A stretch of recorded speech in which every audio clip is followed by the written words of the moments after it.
The following is a Comfortably Zoned Radio Network production.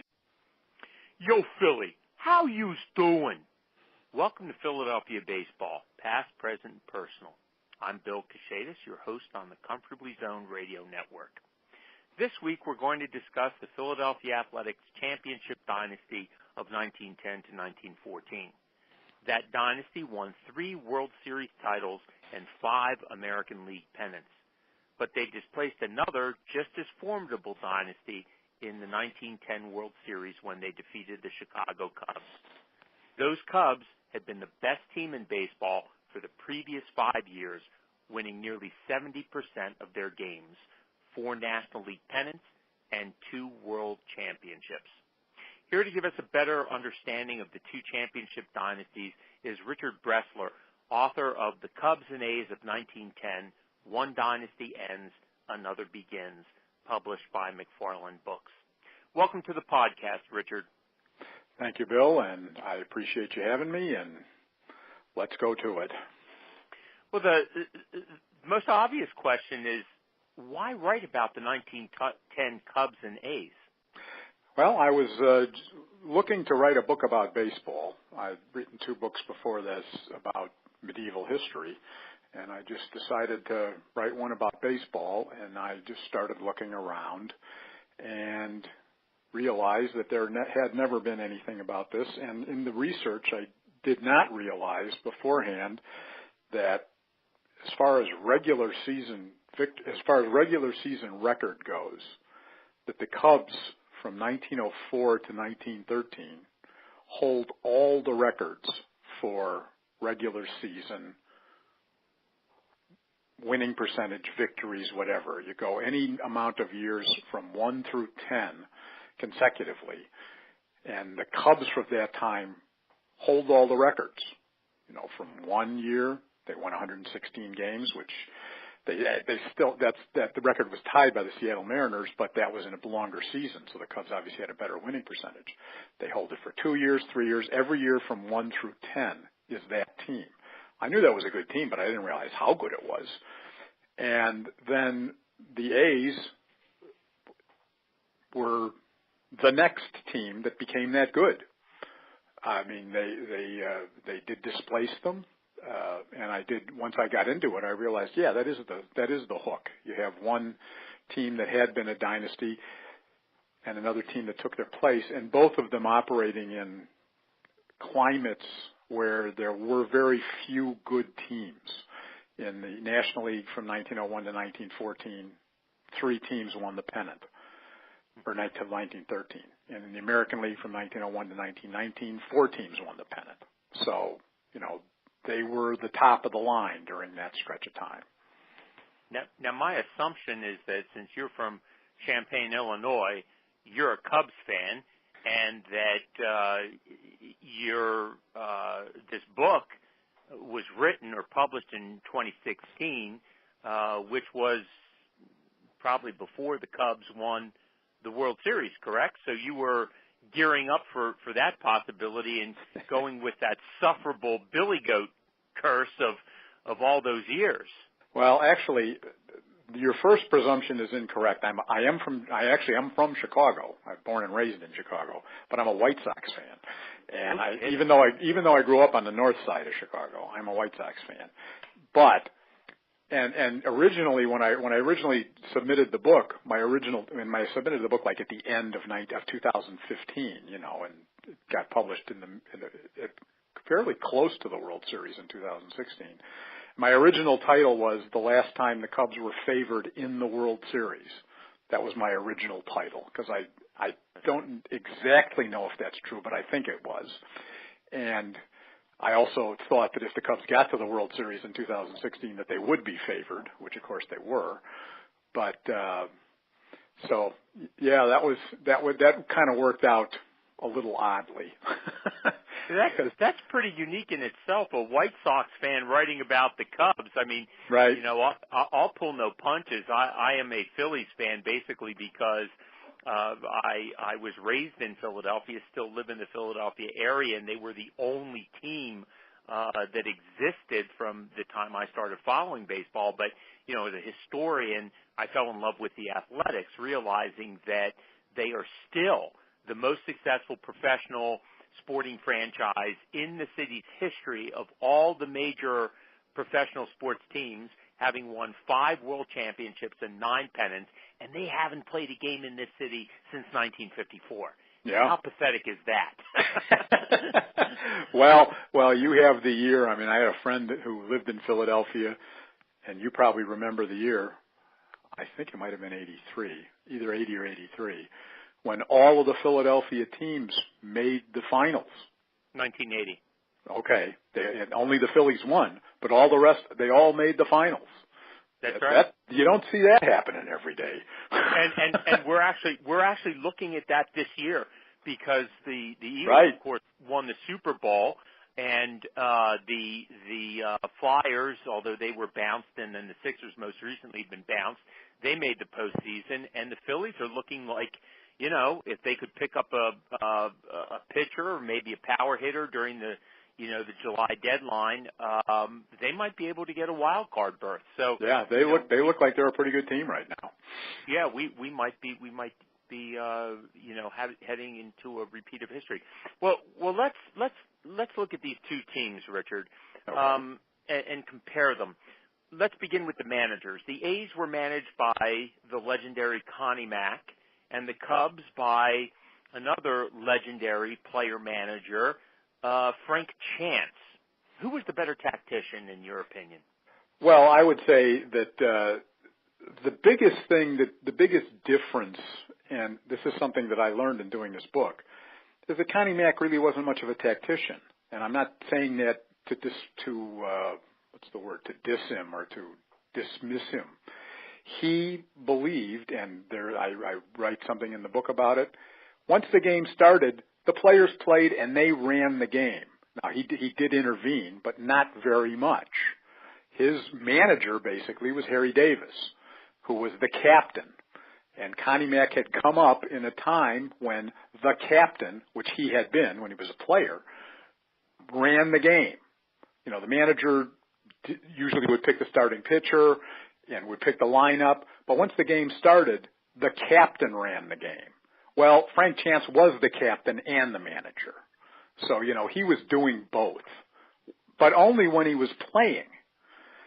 There were many times during the 1910 season, Chance had a career where he was very injury prone. And after the year 1906, he really didn't play all that much. I mean, in 1910, I think he only played 92 games out of 152.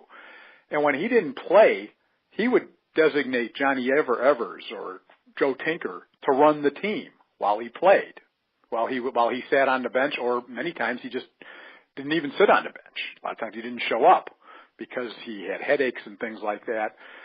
So it depends how you define managers. Chance was more of what we would call now a manager. You know, he was in the game, he was making the moves, he was moving the fielders around, he was calling the pinch hitters, he was changing pitchers, all of that, and he was calling the hit and runs, and he was calling the stuff like that.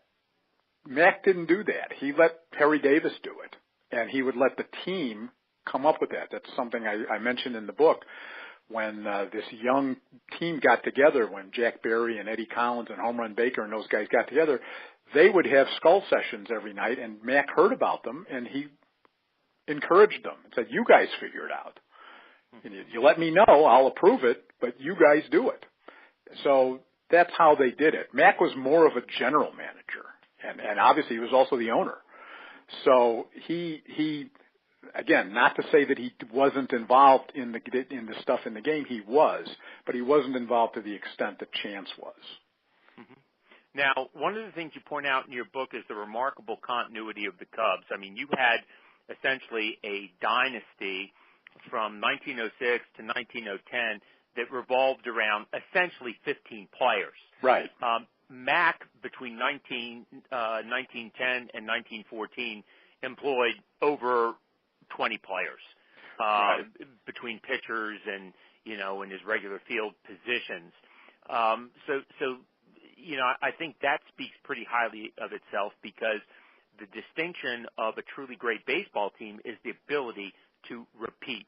And obviously the Cubs did that for that 5-year period, and then, of course, the A's repeated for the subsequent 5 years, but they did it with more players. The infields of both of those dynasties, however, were pretty impressive. The A's were known for their $100,000 infield, named supposedly for the market value of its 4 members, which were first baseman Stuffy McGinnis, second baseman Eddie Collins, shortstop Jack Barry, and third baseman Frank Baker. Of course, the Cubs boasted the Tinkers to Evers to Chance double play combination, which was made famous by Frank Adams' poem, Baseball's Sad Lexicon. Which team, in your opinion, had the better infield in terms of both offense and defense? Well, the Cubs did probably up until 1910. Obviously, at that point, the A's took over. The Cubs, and that was more of a function of age than anything else. I mean, because Chance, in particular, by 1910 is the last year he played even half regularly. After that, he just basically didn't play at all. And Harry Steinfeld, the third baseman, who was actually the Cubs' best hitter at the beginning of this dynasty, 1906 and 1907, he kind of got old starting in 1908 and went downhill fairly rapidly. Tinker and Evers were kind of in their prime, and they were still going along strong. And they were probably very similar fielding to the A's. Collins was probably a better fielder than Evers, but they were both really good. Barry was probably a slightly better fielder than Tinker, but Tinker was a better hitter. Baker was, by the time Baker got into his prime, he was way better than Steinfeld ever had been. And Chance in his prime was better than either of the guys who were in Philadelphia. Now, in 1910, it wasn't Stuffy McGinnis, it was Harry Davis. Stuffy McGinnis took over basically in 1911 or 12. I'm not sure exactly which. But Chance's prime was in 1902 to 1906. In 1902 to 1906, he was the best first baseman in baseball. Then the injuries basically caught up to him. And he was good, but not at the top level anymore. Harry Davis was good during that whole time. He was a very good player. Chance was better when Chance was at his peak, but probably by 1910, Harry Davis was better than Chance. So, during 1906, 1907, the peak of the Cubs infield, they were very comparable to what the A's were in 1912 and 1913. As a matter of fact, I just recently was looking at Bill James's historical abstract, and he ranks in best infields and best outfields, and the A's from that time, I think they were 3 of the top 10 in his ranking during from 1909 to 1914. They were 3 of the top 10 infields of all time were the A's infields at that time. So they were pretty good. Now, when we talk about the outfielders of those two dynasties, they're pretty balanced in terms of their offensive statistics. With the A's, their starting trio, the regulars were Rube Oldring and Danny Murphy. Briss Lord and Topsy Hartzell divided time in the outfield. Murphy and Oldring were regular 300 hitters. And if we look at the Cubs, you had Jimmy Sheckard, Solly Hoffman, and Frank Schulte. I believe, and correct me if I'm wrong, but I believe that Schulte and Hoffman were regular 300 hitters, but Sheckard was much below that. So it seems like, the outfield, at least in terms of offense, was about even.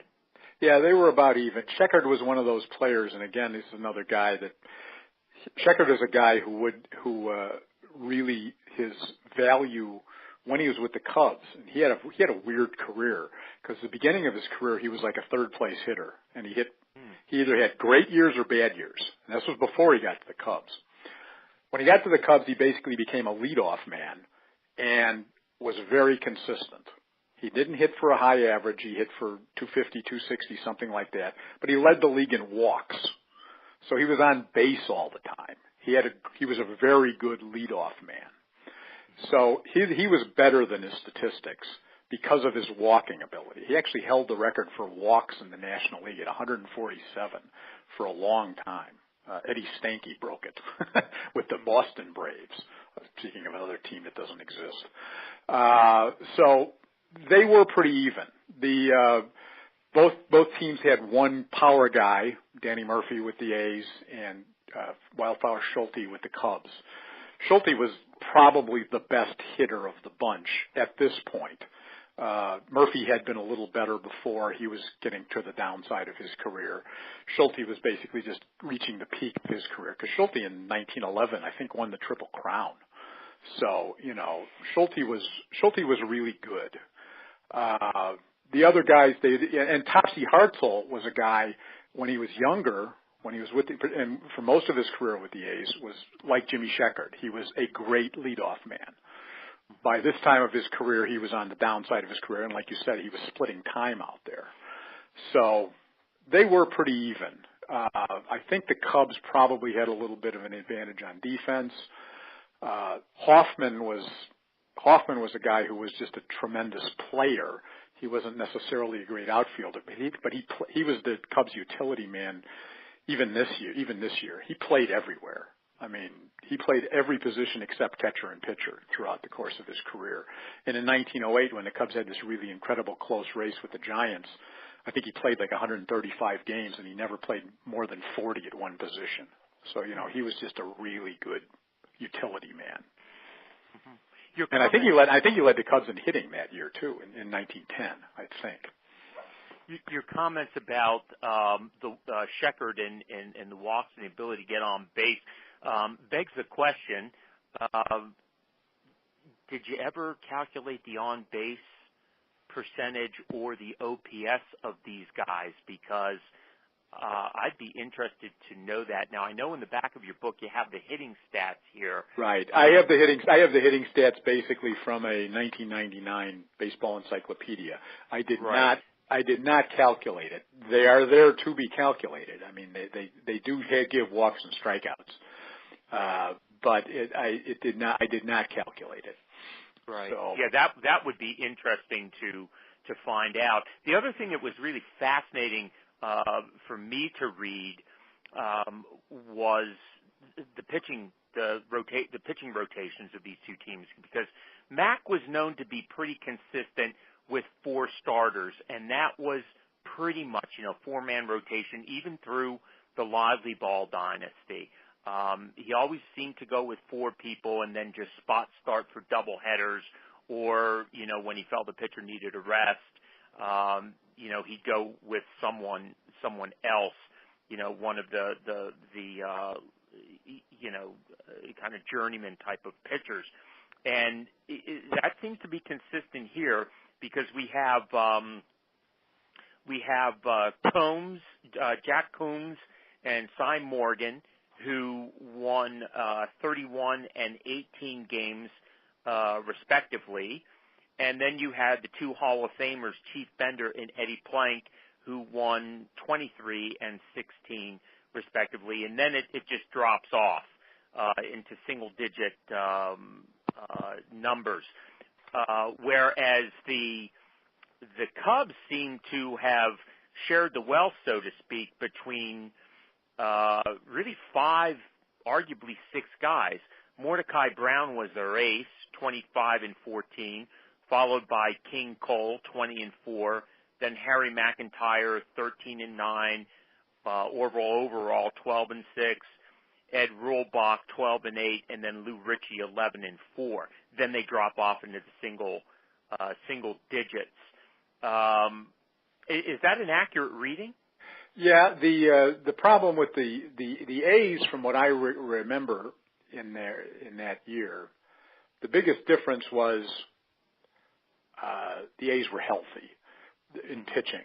The A's, I don't recall any of their guys missing sizable amounts of time until the end of the year when basically he shut Bender down before the World Series. I think he gave Bender like 2 weeks off before the World Series. But of course Bender pitched in the World Series, and that was for rest purposes. The Cubs had three of their front line, their main four pitchers during this dynasty were Brown, Overall, Rulebach, and Feister. Now Feister got hurt seriously fairly early in the year. He ended up with a 6-6 record. You know, he didn't pitch all that much, but that was because he was hurt. Rulebach, and this is just kind of the weird things that we have to remember that happened back then. Rulebach's son caught diphtheria during spring training, and Rulebach caught the diphtheria from his son. So he basically missed like the first 2 months of the season with a disease that we don't worry about anymore. And then he came back and was okay, but he did not pitch the full year. Overall started the year and pitched okay and then got hurt. So, you know, that was the big, those are three of their main four for the prior 4 years. Now, King Cole was a rookie and he did very well. McIntyre was a guy they acquired just before and then a guy named Lou Ritchie. They acquired those guys. So they were active in trying to get people to replace these other pitchers. So their rotation was kind of a mess all throughout the year. And actually, Mordecai Brown was like the leading relief pitcher in baseball that year. He pitched a lot of games in relief because that's what was done back then. There were at that point, I don't think anybody had yet come up with a dedicated relief person. The closest on either of these teams was Lou Ritchie, who pitched for the Cubs. He pitched in relief quite a bit, but Brown pitched in relief a lot. I mean, he did that in the World Series. He pitched the one game they won. He won it as a relief pitcher, and then started the next game. So, now of all these players we've talked about, and the players at this time were pretty colorful.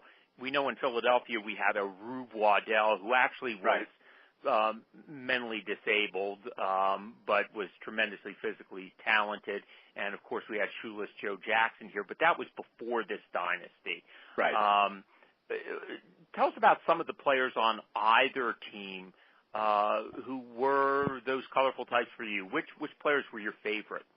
Well, a favorite, not really because of what he did, but what became of his reputation and how his reputation was made was a result of, and this was one of the great things about doing the research for this book, is I basically just pulled up newspaper articles about, you know, these teams from the papers that I got, which I think was the Philadelphia Evening Bulletin for the Philadelphia paper and the Chicago Tribune for the Cubs. Well, the Bulletin didn't give bylines. The Chicago Tribune did.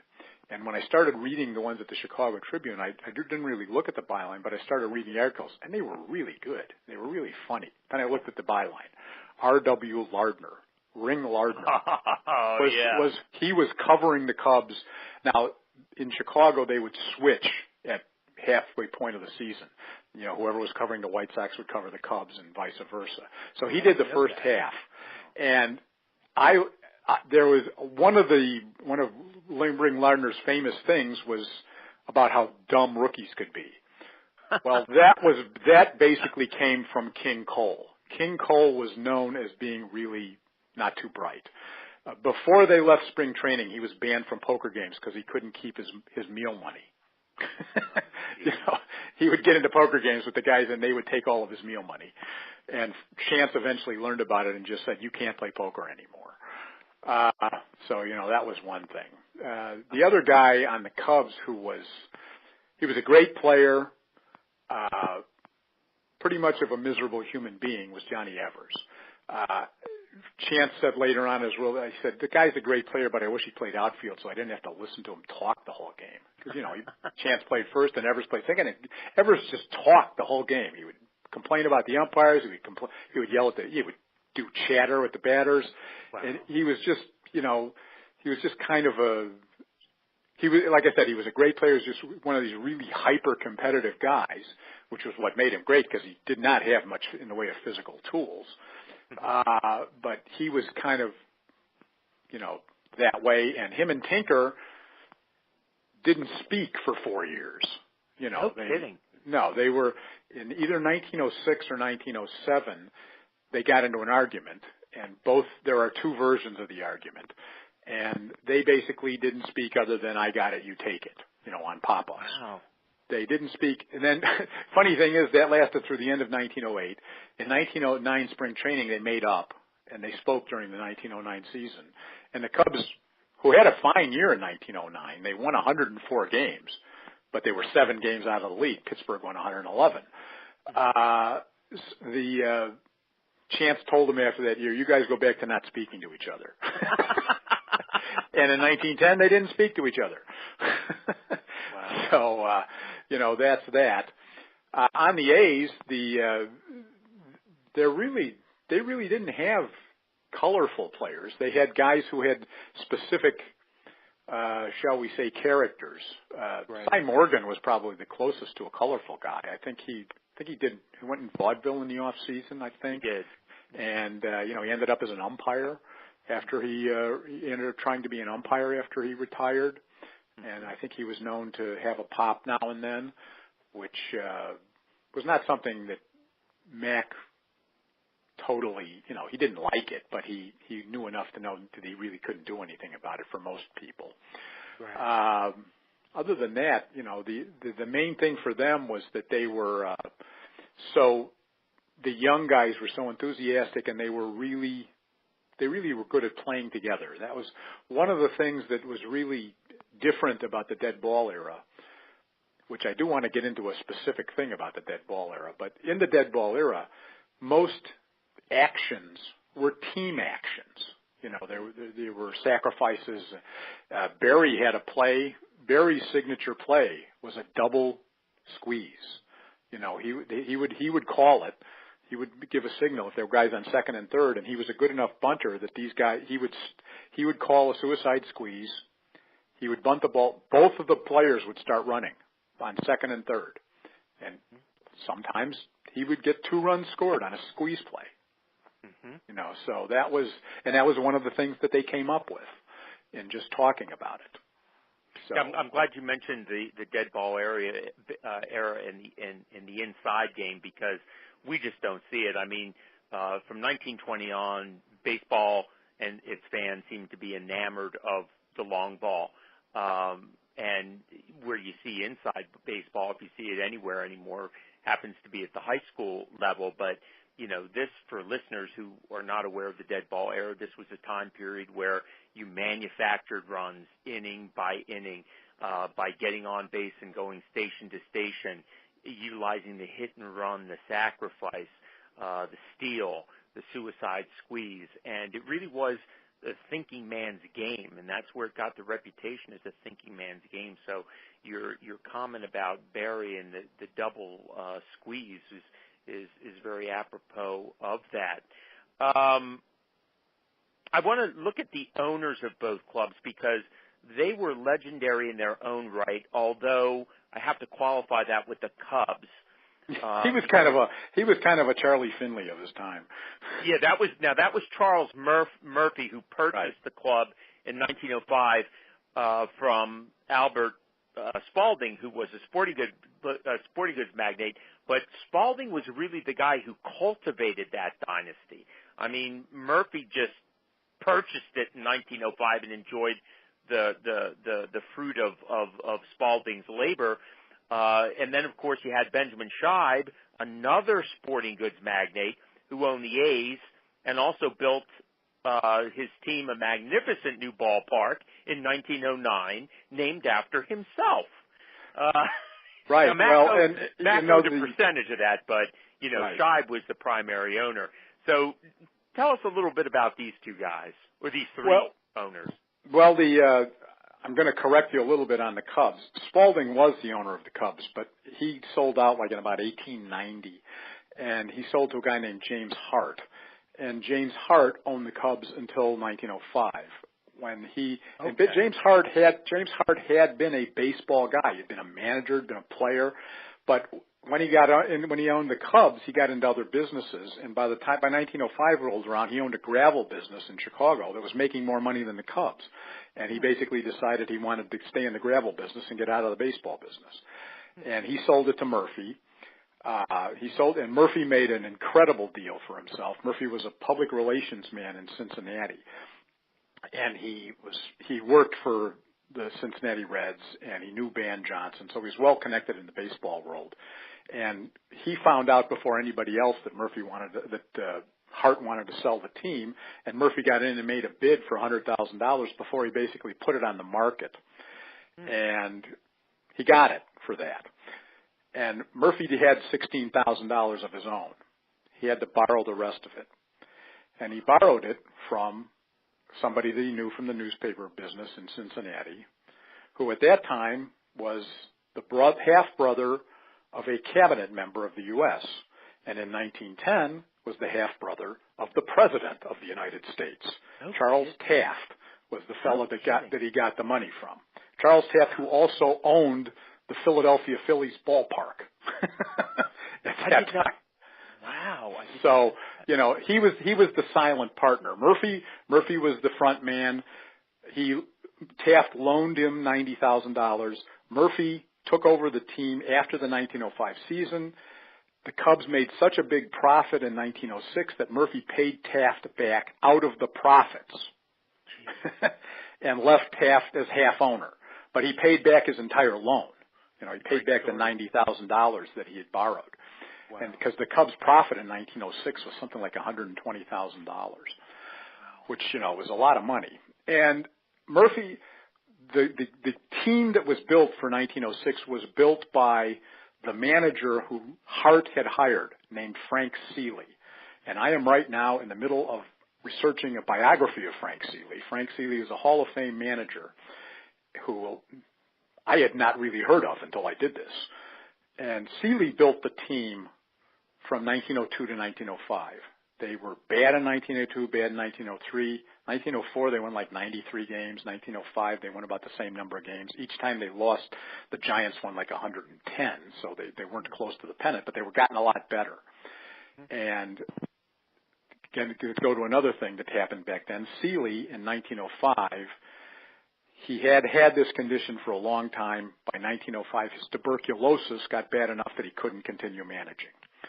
So he stepped down, and Murphy named Chance as the manager. He liked Chance so much that he sold Chance 10% of the team, which you could do back then. That's not legal nowadays, but you could do it back then. So Murphy was involved in, back then, managers were the general manager. There was no such thing as a general manager. The managers basically take care of the contracts. The managers made the trades. Now, because Chance was a player, and that was subject to the owner deciding how the owner wanted to do it. Well, Murphy got involved in that. He basically went along with Chance's recommendations, but he was the guy that negotiated the contracts. He would sometimes make the trade, but he only did it on Chance's approval. Whereas on the A's, Mac did all of that stuff. Right. When the A's were formed, Mac, after some permutations at the very beginning, Mac and Scheib were 50-50 partners. And that was because Scheib's partner in the Reach real estate, in the Reach sporting goods business, Al Reach, was a 49% partner in the Phillies. And he told Scheib, don't get involved unless you're at least 50%, because Reach didn't have any influence in the Phillies. So Scheib got involved. Scheib and Reach were 50-50 partners in the Reach company, and that had worked very well. So Scheib became 50-50 with Mac, and basically Scheib was the author of two huge innovations in baseball. One you already talked about, which is he and Mac did it together, but this was mostly Scheib's deal. Mac was dealing with on the field. Scheib took care of, buying the land, getting the architect, doing all of that stuff to build Scheib Park. He did that, and there are three great booms in building ballparks. That was the start of the first one. Yes, steel and concrete. the concrete and steel ones. There were a whole bunch of them built at that time. The park I went to when I was a kid, Comiskey Park in Chicago, Wrigley Field in Chicago, Shibe Park in Philadelphia. They're all of them that were built back then. And then in Philadelphia, you were involved in all three of them. You were involved in the boom in the 60s and 70s when they built the cookie cutter AstroTurf stadiums. Yeah, the multi-purpose. Right. Yeah. We didn't get one of those in Chicago, fortunately. Yeah. And then in the 1990s and 2000s, of course, you got the new one in Philadelphia. We got the new one, the first one in Comiskey. The first new one was New Comiskey Park. Right. So he was the first. He was the initiator of that. The other thing that he initiated, and this is I'm not disputing this. I'm going to explain it. Ben Shibe invented the lively ball. He patented it in 1909. He patented the cork center ball. And then he patented it, and the Reach company built it first. The first time the cork center ball was used, and this is in my book, was in the 1910 World Series, and they didn't tell anybody about it. They just did it. Mm-hmm. They didn't tell the teams. Now, that same ball was used throughout the 19-teens. So the ball didn't change in 1920. Other things did that made the home run and made the lively ball era start in 1910. But, even though there was a lively ball, batting statistics went up quite noticeably in 1911 and 1912. But then they fell back in 1913 to basically 1919 because of a lot of reasons. Because, people could still throw spitballs and emery balls.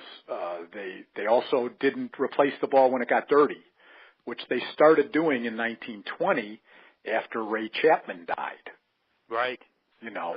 So even though there was a lively ball in the 19-teens, they were still playing dead ball baseball, which is not unusual. I mean, that happens in other sports. Look how long it took the NBA to adjust to the three-point line. Sure. Look how long it took football to adjust to the fact that it's better to pass all the time than to run all the time. It just takes a while for these things to happen. And that's what happened in baseball. It took them 10 years to get used to the lively ball. Well, let's turn to the 1910 World Series, which really is the pivot point here between the two dynasties. The Cubs were known. I mean, they had a reputation for scoring early and often during the regular season during their dynasties, but they were only able to score, a total of 15 runs against the A's in what turned out to be a 5-game series. And they only won one game. It was Game 4 in Chicago, 4-2 in extra innings. That game went 10 innings. Right. What happened to the Cubs in the 1910 World Series? Well, mostly the A's happened. I mean, the A's, this was a classic instance of an old team meeting a young team. And, the old team had been really good, and they were still really good because they continued to be quite good for another 3 years after this. But that young team was just better. And the biggest thing that happened to the Cubs is that their pitching, they didn't have a very good pitching World Series. I mean, Chance had a superstition going back to the 1906 World Series when he started Brown in the first game and Brown lost. Even though he pitched a good game, he lost. He would never start Brown to start a series after that. He just wouldn't do it, even though Brown was his best pitcher.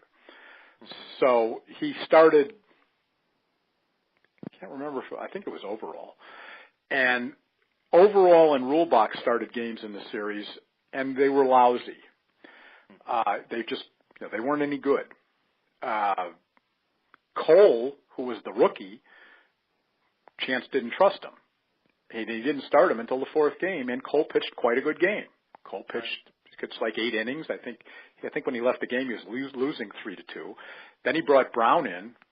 Brown hadn't pitched particularly well in the game that he pitched earlier. He brought Brown in. Brown pitched well as a relief pitcher, and the Cubs tied up the game and won it. And then Brown came back and pitched the next day. Or actually, it was the next day, and started the game, and the A's basically hammered him. Basically, the Cubs' pitching wasn't very good. Their hitting was okay. It wasn't good. The A's hitting was great. The A's actually set a record in 1910 for batting average by a team in a World Series that lasted until the 1960 Yankees, who lost in the World Series. You know, the A's. I think their team batting average was 315. You know, that's really good as a team batting average for 5 games. So, you know, the A's just hit that tar out of the ball, and it was mostly. Actually the team batting average you have here was 322 for the World Series for the A's. Okay, and the Yankees in 1960 hit 338 as a team and lost the World Series. So that was a historic bit of hitting. Yeah, it seems from the scores you're absolutely right that the A's were a younger team, and they not only had the hitting, but they also had the pitching. They won by decisive scores. Game 1, the A's won 4-1. Game 2, they won 9-3. Game 3 was a blowout. It was a 12-5 victory, and Game 5, the last game, was convincing 7-2. So the only close game was Game 4 in Chicago that Cubs won. And the A's actually tied a record in the World Series that will never be approached again, which is they used in the World Series 12 players. That's how many players they used. And that didn't set the record. It tied the record in a World Series that the A's participated in, the 1905 World Series. No, you're right, because of the way pitchers are used in these. That's right. It'll never be. And you know, the A's basically they used 2 pitchers, and they had two guys, Hartzell and Lapp, who played 1 game each. They both played the last game. Other than that, their lineup was the same, and it was Coombs and Bender as the pitchers, and that was it. And Coombs actually didn't pitch very well. He just got a ton of support. Bender actually pitched better than Coombs did, but Bender pitched in the 1 game where the Cubs pitched actually fairly well. That is true. Chief Bender was not the winningest pitcher on that dynasty. It was Eddie Plank, but he was, as Matt called him, his money pitcher, because if he needed a big game, he went to Bender for it, and Bender usually delivered. Now, Richard, did you when you wrote your book about him and Indian assimilation, did you write about his brother? Much less so.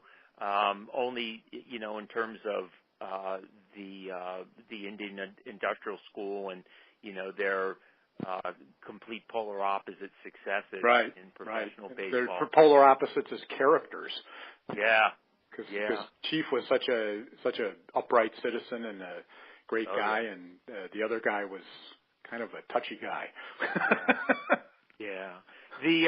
Considering that these 2 teams played in the dead ball era, when baseball was still developing its professional skills, and there was a great variability in the quality of players in the major leagues, would it be fair to say that for the dead ball era, the Cubs were the best National League team of the era, and the A's were the best American League team?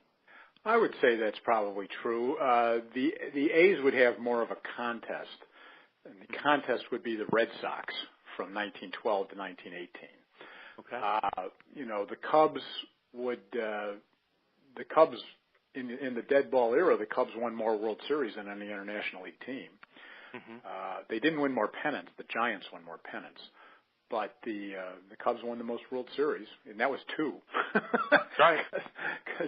But the Red Sox won 4 pennants, and actually the Red Sox won in the dead ball era. The Red Sox won 6 pennants and 5 World Series. Yeah. They never lost a World Series, but they only won 5 World Series because in 1904 the Giants refused to play them. That's right.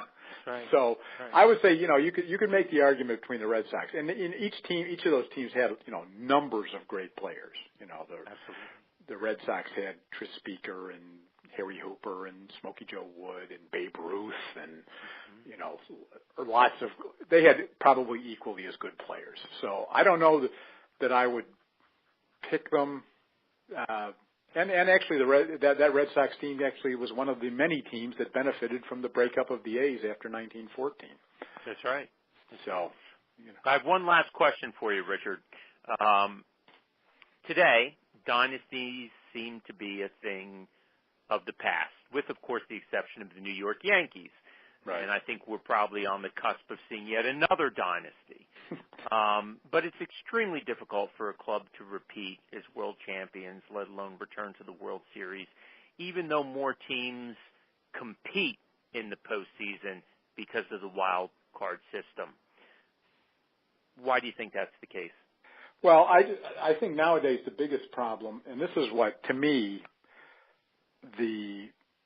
probably the greatest dynasty would be the 96-2000 Yankees because of this.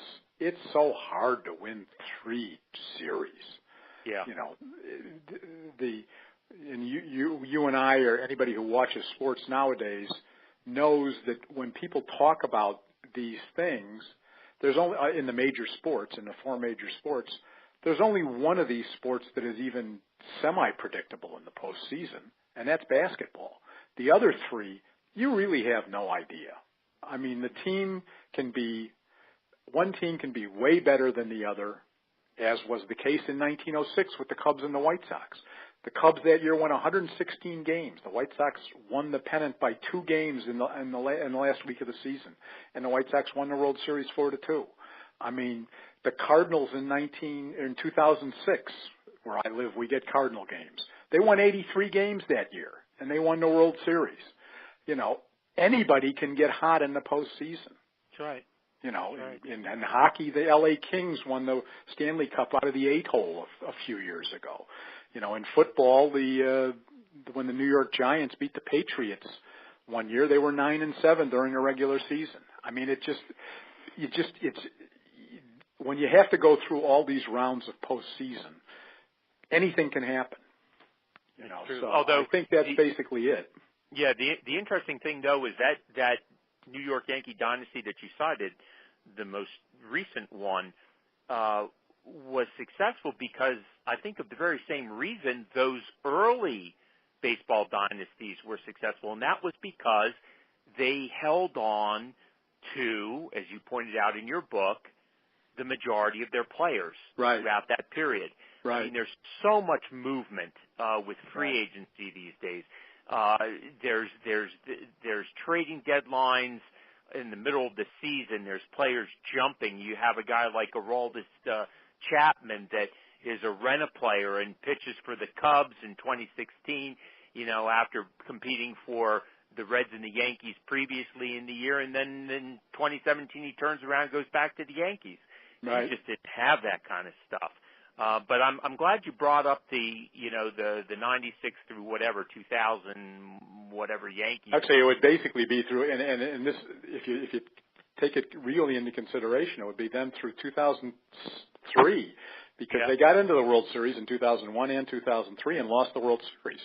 You know, so that's really amazing to get to the World Series in basically what is that? That's 6 times in 8 years. I mean, that's just astonishing. Now, yeah, and then their last ones, they cheated us, the Phillies fans, out of a back-to-back in 2009. Right. So, yeah, I mean, that was a team where they went out and bought some players. That's right. I hate the Yankees, but I'll give them their props. Well, listen, thank you for being with us, Richard. Fascinating discussion and book. Really, thank you for it. Listeners, the book, again, is titled The Cubs and the A's of 1910. One Dynasty Ends, Another Begins by Richard Bressler. And you can pick it up online at McFarlandPub.com. McFarlandPub.com. Thanks again for being with us, Richard. Thank you very much. And thank you, Philly fans, for tuning in. See you next week for another podcast of Philadelphia baseball, past, present, and personal. This is Bill Kashatus rounding third and heading home on the Comfortably Zoned Radio Network.